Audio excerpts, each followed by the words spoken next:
আজকে আমি বানাচ্ছি চিংড়ি মাছ দিয়ে কচুরলতি। কচুরলতি বানানোর জন্য কড়াইতে সরষের তেল দিয়ে তাতে আমি কালো জিরে ফোড়ন দিয়েছি। কালো জিরে ফোড়ন দিয়ে অল্প পেঁয়াজ ভেজে নিয়েছি। পেঁয়াজ ভাজার মধ্যে আগে থেকে সিদ্ধ করে রাখা কচুরলতিগুলো দিয়েও আবারও কিছুক্ষণ ভেজে নিচ্ছি। এরপর আদা, রসুন, কাঁচা লঙ্কা আর সরষে বেটে রেখেছি প্রায় 2 চামচ পরিমাণে, সেটা দিয়ে দিলাম। তারপর ভালো করে কষিয়ে নিয়ে নুন আর হলুদ দিয়ে দেবো। নুন হলুদ দিয়ে আগে থেকে ভেজে রাখা চিংড়ি মাছগুলো দিয়ে দিতে হবে। চাইলে অল্প চিনিও অ্যাড করতে পারেন, আমি এখানে অল্প চিনি অ্যাড করেছিলাম।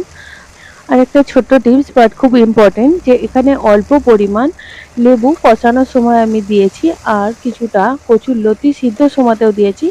এতে করে কচুরলতিতে গলা চুলকানো বা অ্যালার্জি এগুলো আর থাকবে না, লেবুর কারণে এটা কেটে যাবে। এবার ভালো করে অল্প আঁচে কষিয়ে নিলেই রেডি হয়ে যাবে কচুরলতি। এতে কোনো জল লাগে না। ভালো লাগলে লাইক, কমেন্ট, শেয়ার এবং সাবস্ক্রাইব করতে ভুলবেন না। বাই।